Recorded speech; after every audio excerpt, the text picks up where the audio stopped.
Maintenant, on va travailler le numéro 21, page 358.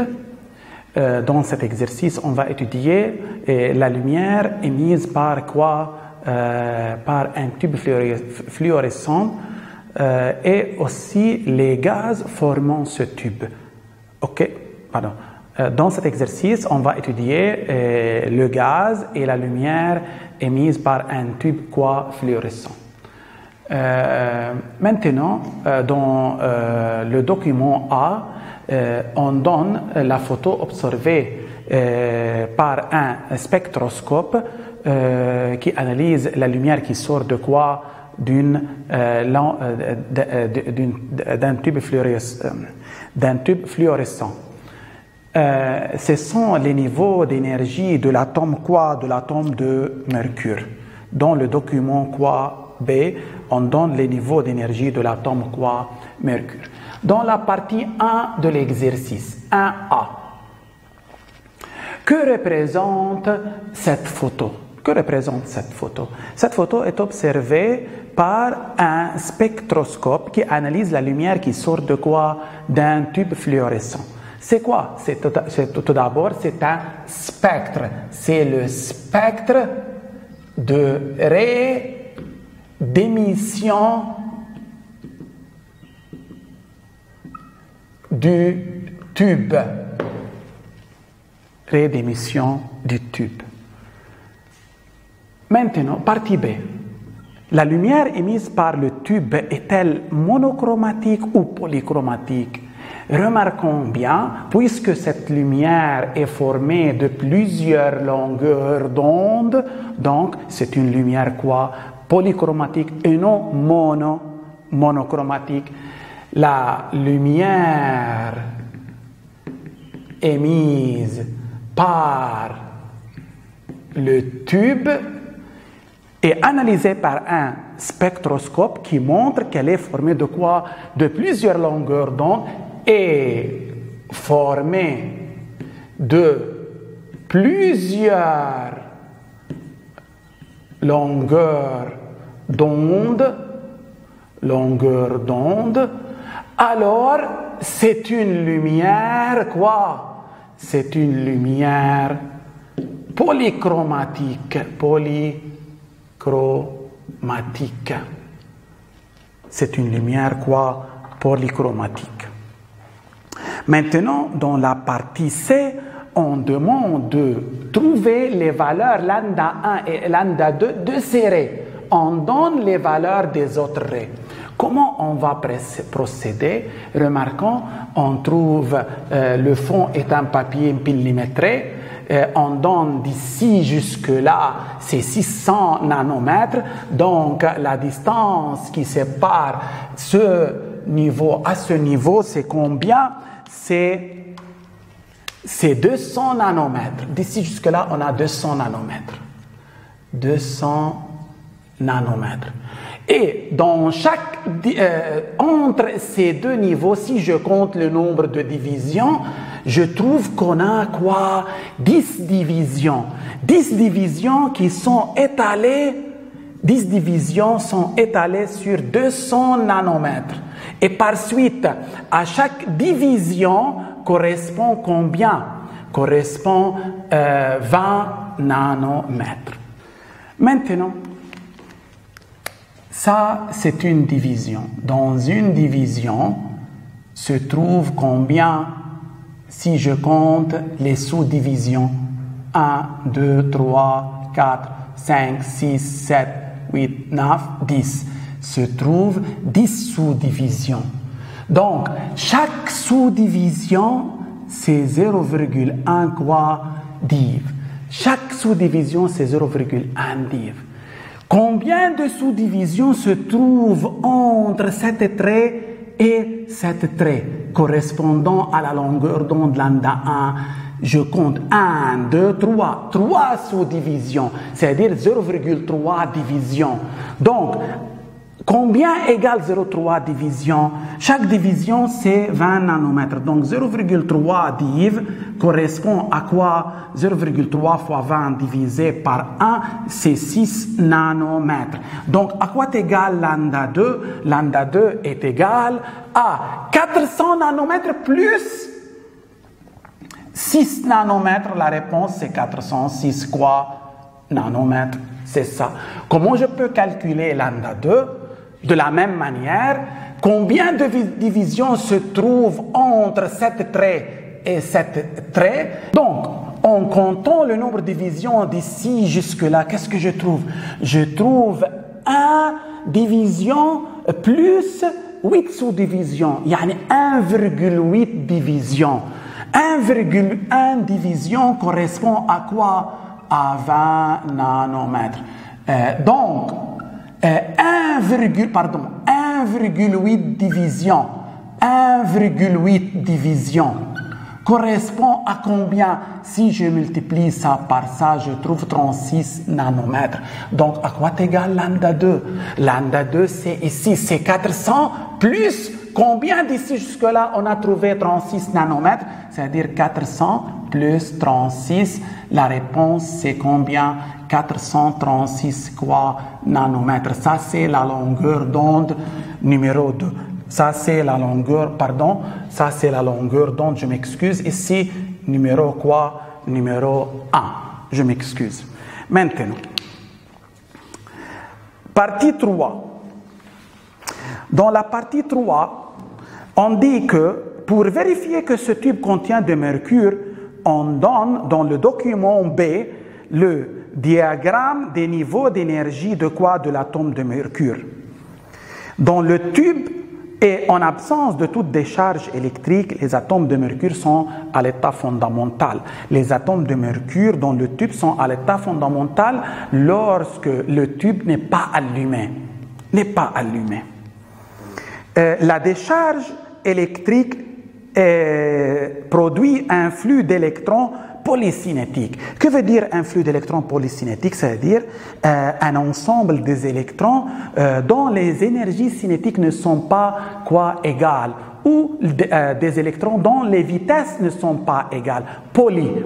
Plusieurs cinétiques, plusieurs vitesses. Électrons avec plusieurs vitesses ou différentes vitesses. Maintenant, ces électrons permettent d'exciter l'atome par des chocs avec le flux d'électrons. Ces flux d'électrons ou ces électrons produits par la décharge électrique du tube sont capables d'exciter l'atome de mercure. Maintenant, partie A. La transition numéro 1 correspond à une excitation ou une désexcitation justifiée. La transition, ça c'est la transition numéro 1. Cette transition correspond à une excitation ou une désexcitation de l'atome de mercure. Qu'est-ce qu'on dit? Qu'on dit la transition 1 correspond à quoi? Correspond à une quoi? Excitation ou désexcitation? Une excitation. Pourquoi? Car l'atome passe d'un niveau d'énergie inférieur à un autre niveau d'énergie quoi? Supérieur. Car c'est la transition de l'atome d'un niveau d'énergie inférieur qui est quoi? E1 à un autre quoi? Supérieur qui est quoi? E quoi? E7. E7. Partie, ça c'est partie 2A. Partie 2B. Qu'est-ce qu'on demande de trouver? Dans cette partie, on demande de trouver l'énergie cinétique minimale capable de réaliser cette transition, cette excitation. À quoi est égale l'énergie cinétique minimale d'un électron capable d'exciter l'atome du niveau E1 au niveau E7? C'est tout simplement EC minimal doit être au minimum égal à la différence entre les deux niveaux. Mais toujours, je commence par le niveau d'énergie quoi supérieur moins niveau d'énergie inférieur. EC minimal, ça c'est l'énergie cinétique minimale de l'électron, égale E7 c'est moins 1,56 moins E1 moins 10,44. La réponse c'est combien? C'est 8,88 quoi électron-volts. Partie C. Partie C. Un électron d'énergie cinétique 9 électron-volts entre en choc avec un atome de mercure initialement au repos. L'atome est excité de l'état fondamental au niveau E7. Déterminer l'énergie cinétique de l'électron après le choc. Après quoi? Après le choc. Maintenant, on va déterminer l'énergie cinétique de l'électron après le choc. Ok, maintenant, qu'est-ce que je veux faire? Je veux écrire ici, ça c'est 406, ça c'est 406 nanomètres. Ça, c'est combien? 36 nanomètres. 36 nanomètres. Dans la partie C, un électron d'énergie cinétique 9 électron-volts heurte un atome de quoi? De mercure initialement au repos à l'état fondamental. L'atome est excité au niveau E7. Remarquons bien, je veux schématiser ça. Ça, c'est l'électron qui a une énergie cinétique 9 électron-volts, heurte un atome de mercure, Hg, qui se trouve initialement dans l'état fondamental d'énergie moins 10,44 eV. Après le choc, l'électron, ça c'est Hg, l'atome Hg devient au niveau E7 égale moins 1,56 eV. L'électron complète son chemin avec une autre énergie cinétique E'C. Donc, cette figure, c'est avant le choc, cette figure est après le choc. Ça, c'est la situation 1, ça, c'est la situation 2. On demande de déterminer E'C, la nouvelle énergie cinétique. La nouvelle énergie cinétique. Maintenant, regardons bien comment on va faire ça. Je veux utiliser la conservation de l'énergie totale de quel système? Atome-électron. Si j'utilise la conservation de l'énergie totale, c'est-à-dire l'énergie totale de ce système dans la situation 1 doit être égale à l'énergie totale du système dans la situation quoi? 2. Quel système? Hg électron. L'énergie totale de ce système est conservée. Maintenant, à quoi est égale l'énergie totale? C'est-à-dire toutes les énergies figurant ici, la somme de toutes les énergies figurant ici. Ça, c'est Ec plus quoi? Plus E1. E1, c'est l'énergie de l'atome. Égale. Énergie totale dans cette situation, c'est E'C plus E7. Ec, c'est 9.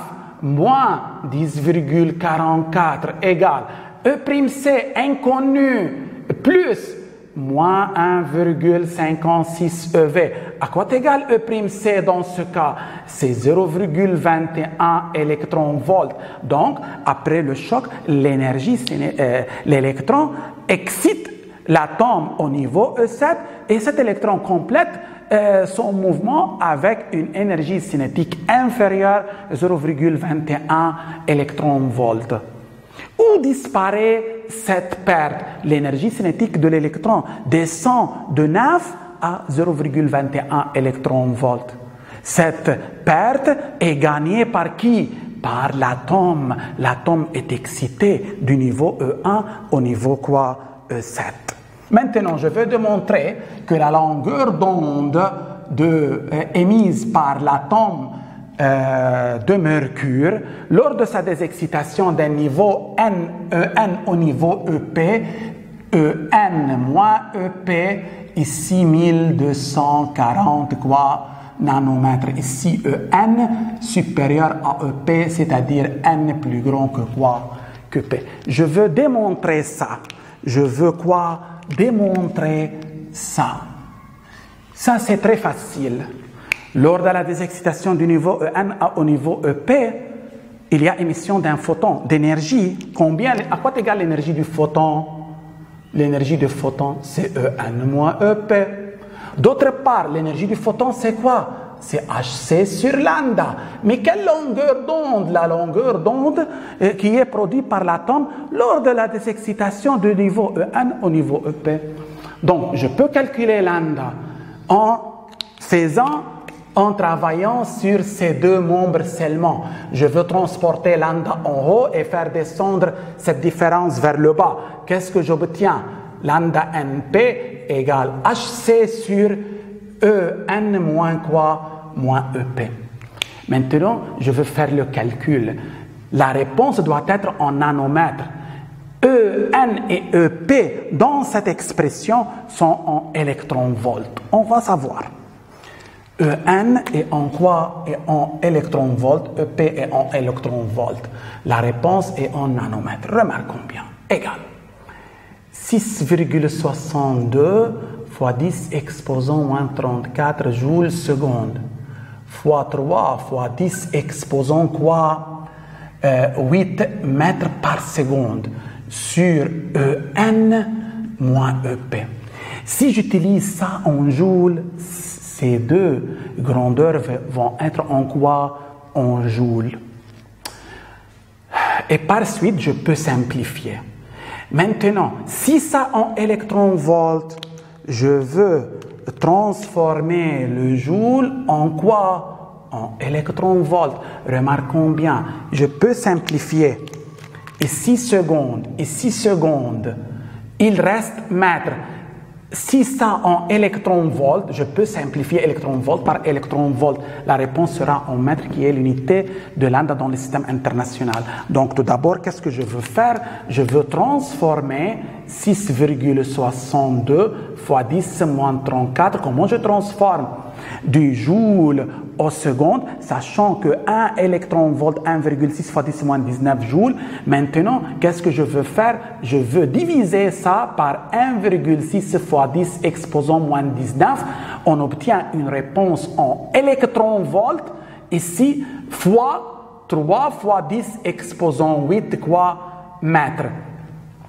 En moins EP. Maintenant, En et EP ont des valeurs en électronvolts, donc on peut simplifier ici électronvolts et par l'électronvolt qui est là. Maintenant, en faisant le calcul, qu'est-ce qu'on trouve? On trouve ici En moins EP en haut 1,24 fois 10 exposant moins 6. Quoi la réponse? Mètre. Le mètre reste ici. Si je veux transformer ça en nanomètres, je veux multiplier par combien? Par 10 exposant 9. La réponse sera maintenant en quoi? En nanomètres. On obtient 1240 sur En moins quoi? Moins EP. Remarquons. En et EP vont être exprimés en électronvolts. Tout le monde d'accord? On a démontré ça. Maintenant, dans cette partie, qu'est-ce qu'on demande? On demande de trouver les longueurs d'onde des transitions 2, 3 et 4. Comment on va procéder? Remarquons bien, on a démontré une formule générale. Si je connais les deux niveaux de transition, donc je peux déterminer la longueur d'onde correspondant à cette désexcitation. Mais n'oubliez pas, En et EP vont être exprimés en quoi? En électronvolts. Maintenant, je commence par la transition numéro 2. Cette transition, la transition numéro 2, est obtenir lors de la désexcitation de l'atome du niveau E6 au niveau E4, c'est-à-dire 6, 4 c'est 1240, ça c'est E6 moins E4. Maintenant, la réponse en nanomètres, 1240, sur E6, c'est combien?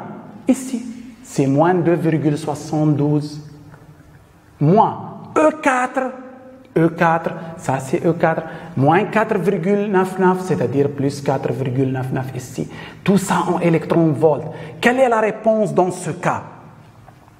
La réponse dans ce cas, c'est 546 nanomètres. 546 nanomètres. De la même manière pour la transition numéro 3, c'est lambda quoi? La transition numéro 3 correspond à la désexcitation de E6 à E2.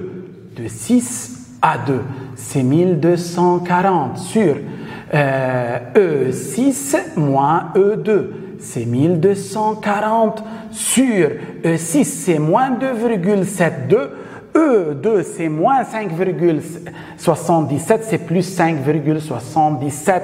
La réponse, c'est combien? C'est 400. La réponse, c'est 406. 406 nanomètres. Ça, c'est lambda 6,2. Ça, c'est lambda 6,4. Je veux entourer ça. Je veux entourer ça. Maintenant, lambda correspondant à la transition 4, c'est quoi? Ça, c'est la transition 4 de E5 à E2. C'est-à-dire de 5 à 2. C'est 1240 sur E5 moins E2 égale 1240 sur E5, c'est quoi? Moins 3,75 plus 5,77. La réponse, c'est 614 quoi? Nanomètres. Remarquons bien, ça c'est lambda 5,2. Maintenant, partie quoi? Partie C, partie E. On déduit que le tube contient de mercure. Partie E. On déduit que le tube contient de mercure. Ça, c'est le spectre de tube. Ça, c'est les longueurs d'onde dans le spectre visible du mercure. Remarquons, 406, ça c'est 406, se trouve dans le spectre du tube. 546 se trouve ici, dans le spectre du tube. 614 se trouve ici. Donc, quelques raies de mercure se trouvent dans le spectre du tube. Donc, le tube contient de mercure. Donc, comment on dit les longueurs d'onde émises par l'atome de mercure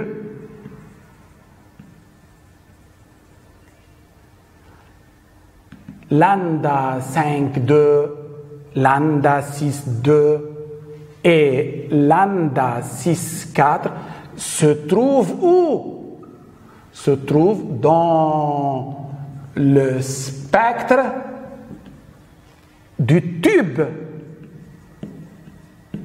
Donc le tube contient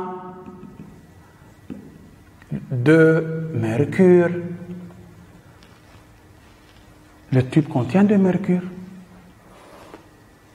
Ces raies sont des raies de mercure. Se trouvent où? Dans le spectre du tube. Donc le tube contient de mercure. Maintenant, partie 4. On donne dans cette partie un tableau contenant les longueurs d'onde émises par quoi? Par quelques gaz, comme l'argon, néon, krypton. Ce tableau montre un autre gaz apparaît dans le tube. Remarquons bien. Si je regarde la ligne de l'argon, correspondant à l'argon, dans cette ligne se trouve quoi? Se trouve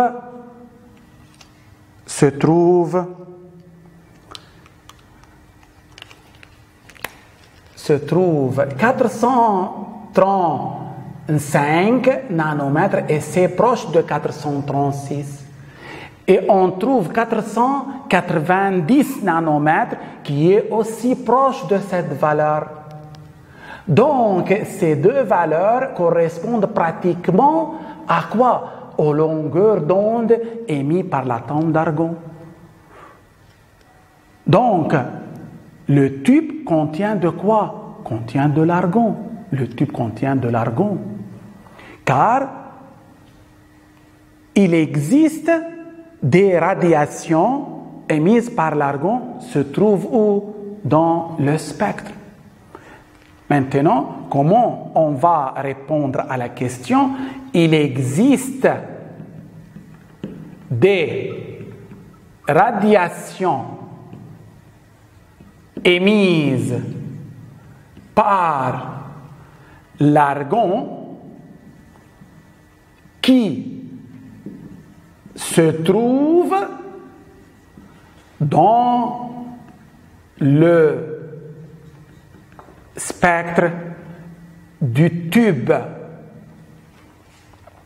Ces longueurs d'onde sont 436 nanomètres et 487 nanomètres.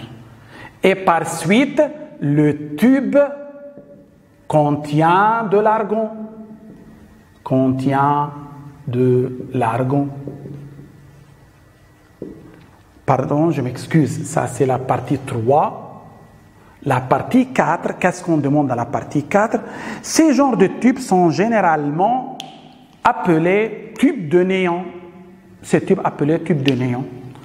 Cette appellation est-elle correcte? Comment l'appelle-t-on? Absolument, cette appellation n'est pas correcte. Le spectre d'émission ne contient pas du néon, donc on ne peut pas l'appeler tube de néon. Il contient seulement d'argon et de quoi? Et de mercure. Donc, c'est un tube argon-mercure et non pas un tube néon.